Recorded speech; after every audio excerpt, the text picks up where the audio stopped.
Hello, good morning students. Today in 11th class mathematics we are starting a new topic, probability.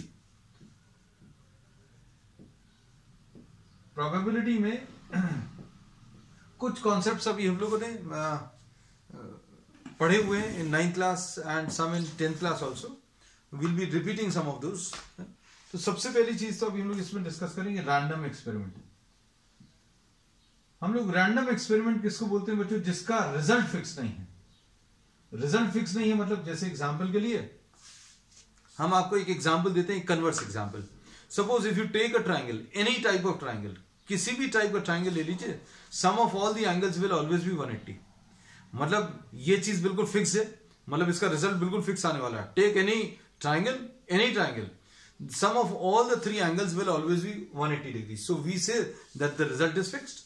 Now suppose if you toss a coin, अगर coin को toss करोगे तो either you can get a head or a tail. लेकिन किस chance में आपको head मिलेगा, किस चांस में टेल मिलेगा, that is not fixed. So if the outcome or the result of any experiment is not fixed and there are more than one results possible, then the experiment will be termed as a random experiment. ठीक है. तो इसमें random experiment कब बोलेंगे? It has more than one outcomes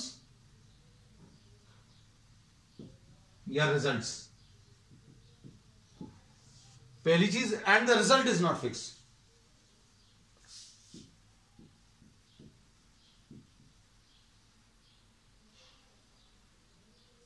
cannot be predicted.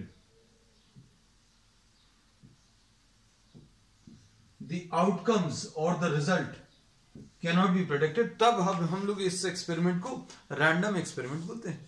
और किसी भी experiment को करने पर जो रिजल्ट्स आते हैं उनको अभी हम लोग आउटकम्स भी बोलते हैं. On performing any random experiment,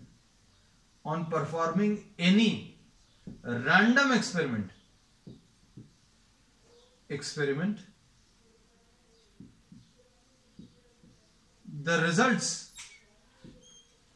are also called outcomes.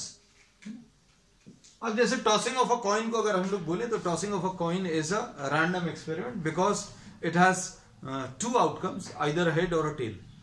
Tossing of a die, अगर लूडो वाली ये जो डाइस है इसको अगर आप रोल करें, this is also a random experiment because you may have any one of these outcomes, 1 2 3 4 5 और 6, है ना. अब किस चांस में 1 आएगा, किस में 6 आएगा, ये फिक्स नहीं है.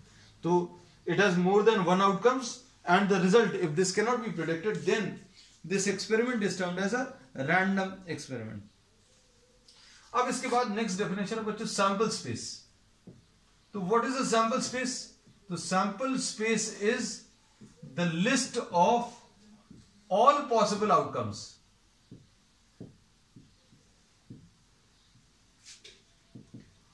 जितने पॉसिबल रिजल्ट्स हैं उन सब की लिस्टिंग अगर आप कर दें तो इसको अभी हम लोग सैंपल स्पेस बोलते हैं. जैसे एग्जांपल के लिए tossing of one coin, sample space क्या आ जाएगा? Either a head or a tail, ऐसा कुछ आ गया. टॉसिंग ऑफ टू कॉइंस, इसमें सैंपल स्पेस क्या आ जाएगा?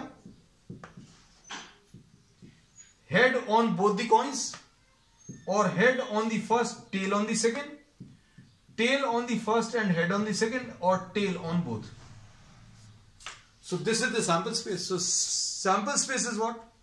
It is the list of all the possible outcomes of any random experiment.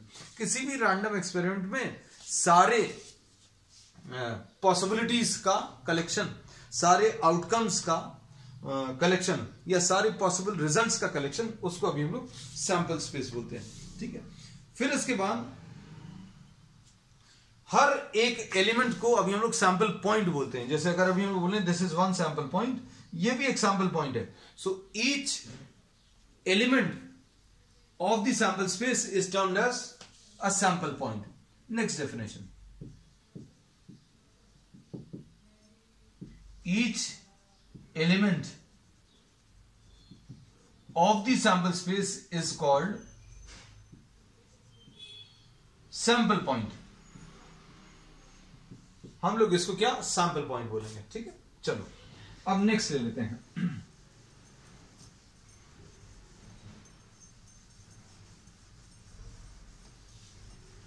इस पर बेस बच्चों अभी हम लोग कुछ क्वेश्चंस ले लेते हैं, फिर अभी हम लोग प्रोबेबिलिटी की डेफिनेशंस पर आएंगे हैं.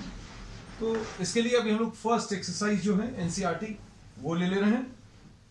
The first exercise is all about some random experiments and their sample space. Exercise 16.1, question number 1. A coin is tossed 3 times. Write down the sample space. अब इसमें sample space लिखना है. Tossing of 2 coins, 3 coins rather. Tossing of 3 coins. तो sample space क्या आ जाएगा 3 coins को toss करने में. ये देखो लिखने का तरीका भर सीख जाना.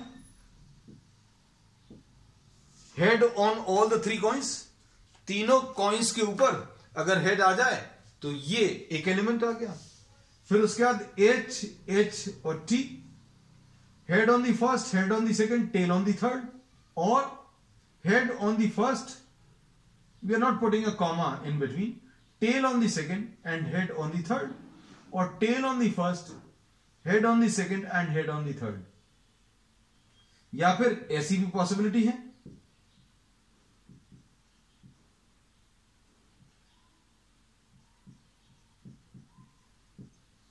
और this may be a possibility. लिखने का तरीका भर सीख जाना. एक बार 3 हेड्स ले लिए, फिर 2 हेड्स लिए, एक टेल और टेल की डिफरेंट पोजीशंस ले ली.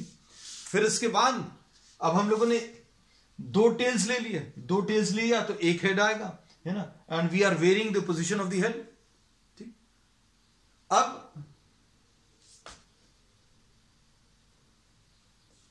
अब इसके बाद सैंपल स्पेस नेक्स्ट अभी हम लोग लिखना है किसका. अ डाई इज थ्रोन 2 टाइम्स, है ना, इसका सैंपल स्पेस. अब इसमें एक चीज और समझने की कोशिश करना. When only 1 coin is tossed, जब सिर्फ एक ही कॉइन को अगर आप टॉस करेंगे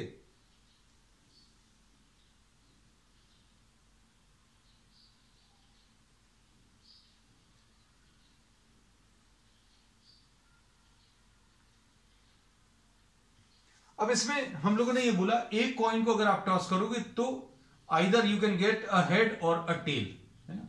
तो possible outcomes 2 to the power of 1 है, सिर्फ 2 आएंगे. अगर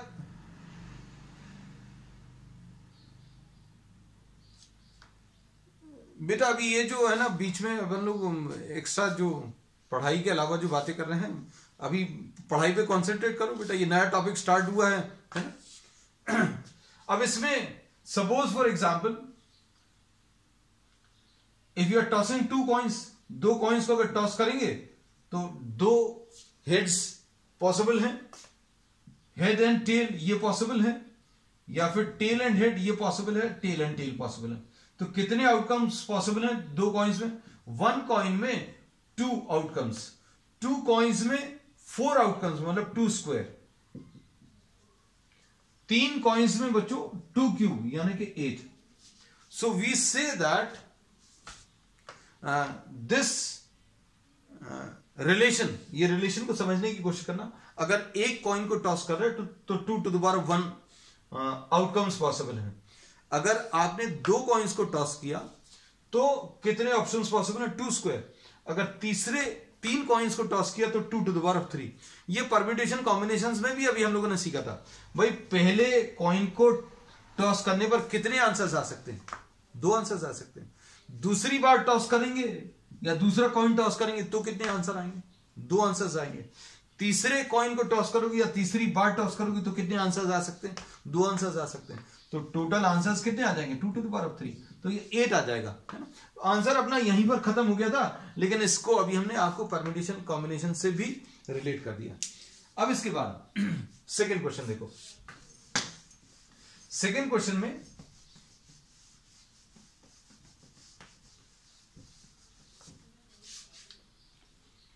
a die is thrown 2 times। Die को अगर 2 टाइम्स रोल करेंगे तो कितना आएगा? 1 डाइस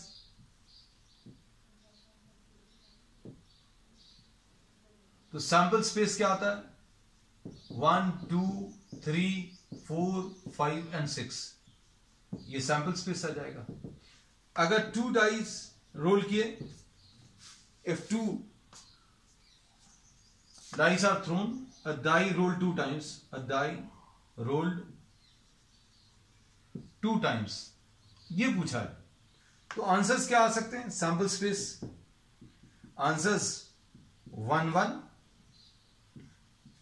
1 2 1 3 1 4 1 5 एंड 1 6, ऐसा कुछ आएगा।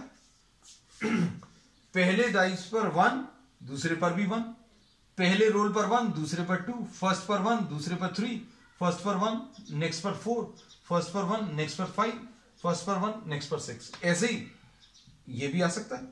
2 1 2 2 2 3 2 4 2 5 एंड 2 6, फिर 3 1 3 2 3 3 3 4 3 5 3 6 4 1 4 2 4 3 4 4,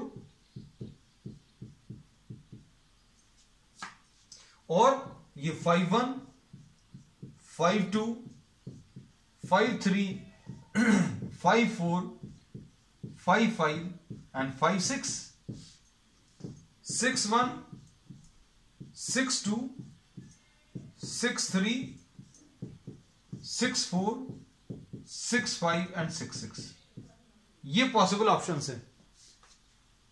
टोटल हाउ मेनी? 36 आएंगे। इसमें भी परम्यूटेशंस अप्लाई कर सकते हैं। फंडामेंटल थ्योरम ऑफ परम्यूटेशन, पहले डाइस को रोल करोगे कितने ऑप्शंस आ सकते हैं? 6। दूसरे डाइस को रोल करोगे उसमें भी 6, तो टोटल ऑप्शंस कितने आ जाएंगे? 36। ऐसे ही अगर आप 3 डाइस को रोल करोगे तो 6 इंटू 6 इंटू 6 यानी 216 केसेस आएंगे। उनकी लिस्टिंग पॉसिबल नहीं है यहां पर, अब हम लोग नहीं करेंगे, उसको पूछा भी नहीं है। Question number 3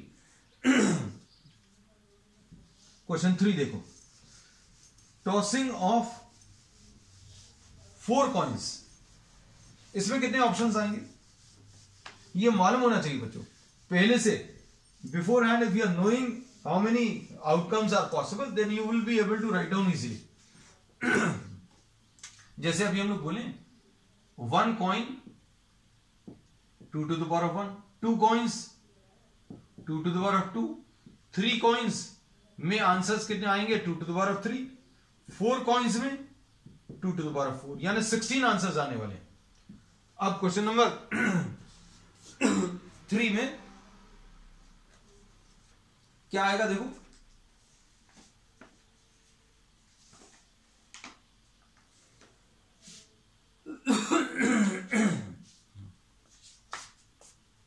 sample space.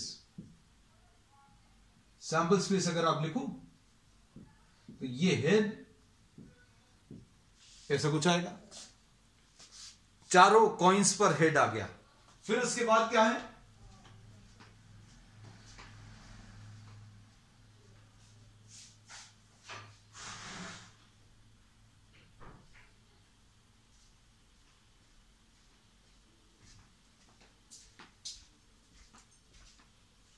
अब उसके बाद नेक्स्ट है, एक ये पॉसिबिलिटी है, first toss head, second toss head, third toss head, fourth toss is tail. अब इसी की पोजीशन चेंज कर लो बच्चों। लिखने का तरीका एक बार सीख जाना,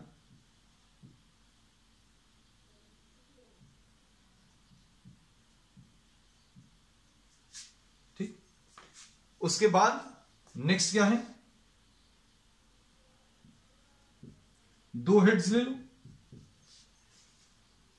दो हेड्स, दो टेल्स, फिर उसके बाद एच टी, फिर टी एच, फिर उसके बाद टी एच, और उसके बाद एच, और क्या है टी। ठीक, उसके बाद क्या आएगा, तीन टेल्स एक हेड,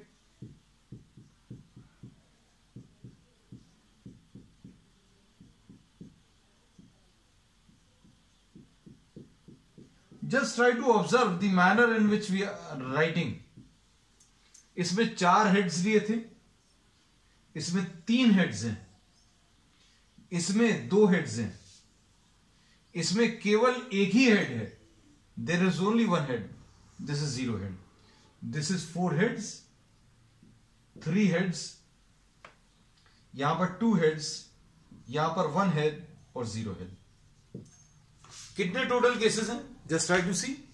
हमने पहले ही बता दिया कितने आने वाले, 16, तो 1 और ये 4 और ये कितने 1 2 3 4 5 6 और ये कितने 1 2 3 and 4 and 1, काउंट करो, 1 + 4 5 + 6 11 and 4 15 and 1 16।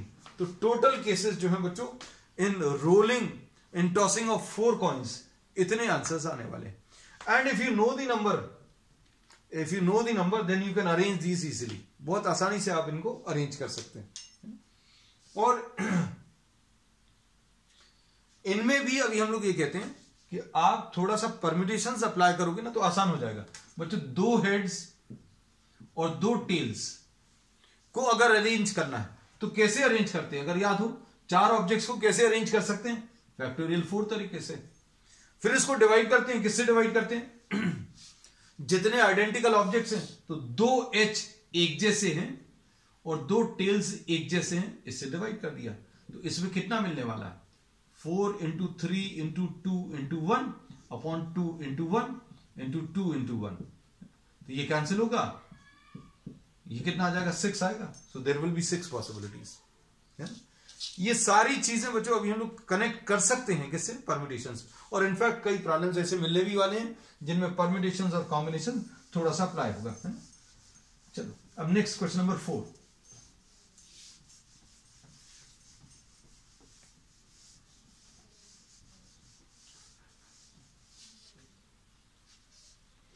A coin is tossed and a die is thrown। अब दो चीजें कर रहे हैं बच्चों, इसमें क्या किया है इन्होंने, कॉइन इज टॉस्ड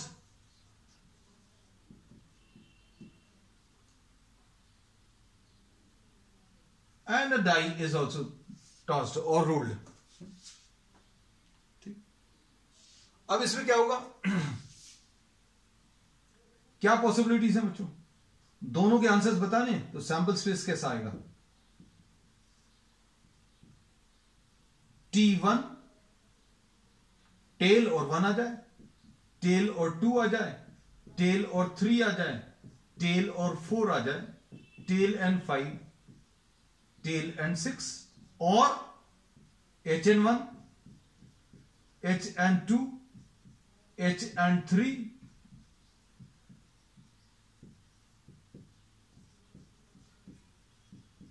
ऐसी पॉसिबिलिटी हो सकती है। इसके अलावा कुछ और हो सकता है क्या, अगर आपने एक कॉइन को और एक डाई को रोल किया, कॉइन टॉस किया और डाई थ्रो किया, तो क्या पॉसिबिलिटीज हैं, उसमें तो हेड या टेल आएगा, तो वो लिख लिया, पहले टेल और फिर हेड लिखा है, और फिर डाइस को रोल करने पे कितना आएगा, 1 2 3 4 5 6, तो सारी पॉसिबिलिटीज अभी हम लोग लिख लिए।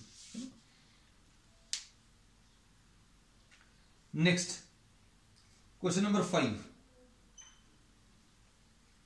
अब इसको अच्छे से समझना, देखो इन्होंने इसमें एक कंडीशन लगा दी, वैसे ही कुछ है, इसमें इन्होंने बोला अ coin is tossed and then a die is rolled only in case if a head is shown. A coin is tossed and die is thrown only when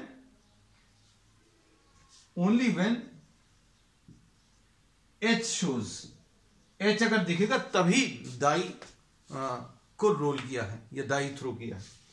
अब इन्होंने इसमें ऐसा बोल दिया है कि अगर हेड दिख रहा है तभी वो डाइस को थ्रो करना है ना.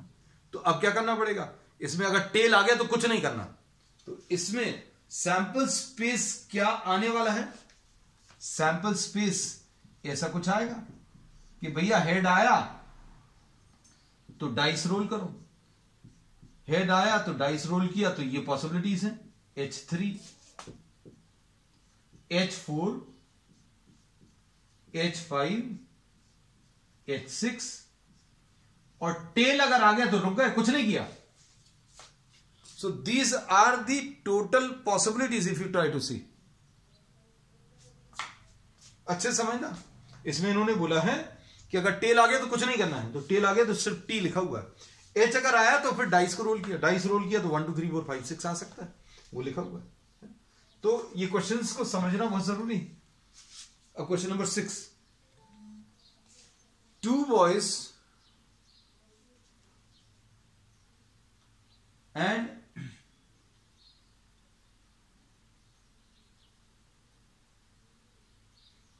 2 girls are in room X and 1 boy and 3 girls in room Y. Specify the sample space for experiment in which a room is selected and then a person.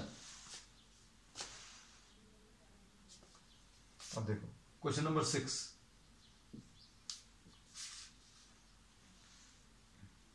Room X में और room Y, इसमें क्या दिया है 2 boys and 2 girls. तो इनको B1 and B2 नाम दे दिया, G1 और G2 नाम दे दिया. और इसमें क्या दिया 1 boy and 3 girls.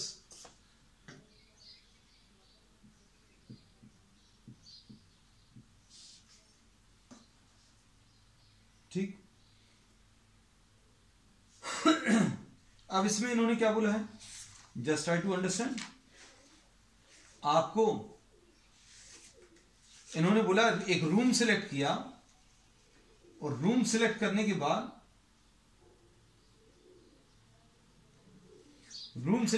इन्होंने क्या बोला,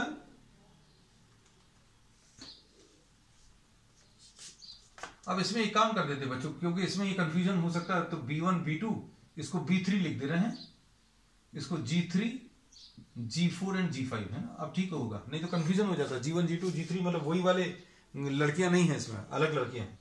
अब देखो इसमें इन्होंने क्या बोला है, write down the sample space for a room is selected and a student. तो अब क्या पॉसिबिलिटी है बच्चों, sample space. If we try to write down the sample space, तो सैंपल स्पेस क्या आ जाएगा,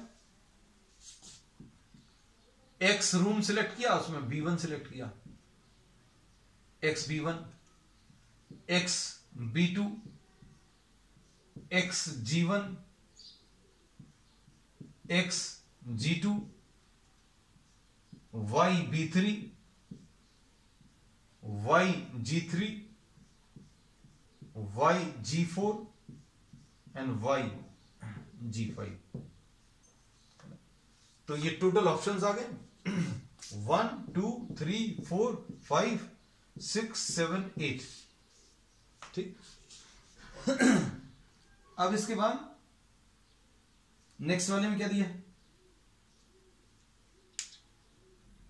next question 7. 1 die of red color, 1 of white color and 1 of blue color are placed in a bag. 1 die is selected at random and rolled and its color and the number on it are noted. Describe the sample space. अरे ये तो simple है.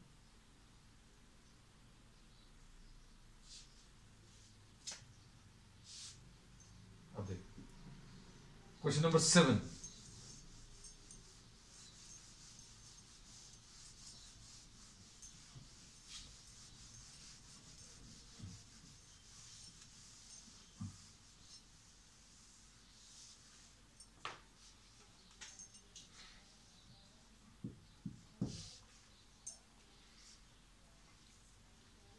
Red colour, white colour and blue colour.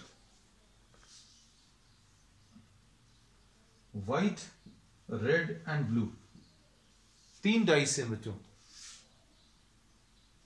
One of white and 1 red and 1 blue. अब देखो sample space क्या आ जाएगा. Suppose white colour पे आने वाला 1 2 3 4 5 6, रेड कलर पे भी 1 2 3 4 5 6 आ सकता है. और फिर इसके बाद ये कौन सा है, ब्लू कलर, इस पे भी 1 2 3 4 5 6. तो ऐसा लिख सकते हैं अभी हम लोग कि भाई आपने व्हाइट सिलेक्ट कर लिया तो W1 आ गया. या तो W1 आप ऐसा लिख सकते हो, या फिर आप इसको ऐसा भी लिख सकते हो, W1, W2, W3, W4. इसका मतलब क्या है, व्हाइट कलर का डाई सिलेक्ट किया और 1 2 3 4 5 6 कुछ भी आ सकता है. उसके बाद R1, R2,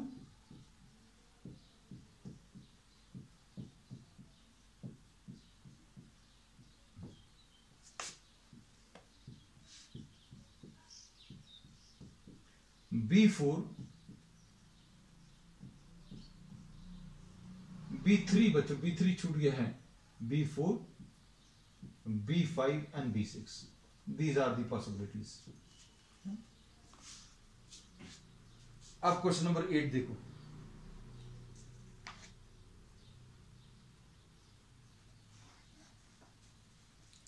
An experiment consists of recording boy-girl composition of families with 2 children. है ना. Question number 8. अब 2 फैमिली से बच्चों, sorry, boy girl families with 2 children, 2 बच्चे हैं. और what is the sample space if we are interested in knowing whether it is a boy or a girl in the order of their births. अब इसको समझने की कोशिश करना. अगर हमें सैंपल स्पेस डिस्क्राइब करना है, किसी एक फैमिली में 2 चिल्ड्रन है ना, तो सैंपल स्पेस कैसा आ जाएगा. The first one is a boy and the second one also a boy. ऐसी पॉसिबिलिटी हो सकती है. फिर उसके बाद और क्या पॉसिबिलिटी हो सकती है. The first child is a boy, the second child also a boy. ये ले चुके हैं. First child is a boy and the second child is a girl. फिर उसके बाद the first one is a girl and the second one is a boy, or the first one is a girl and the second one also a girl. ये sample space आ जाएगा. इतना simple है.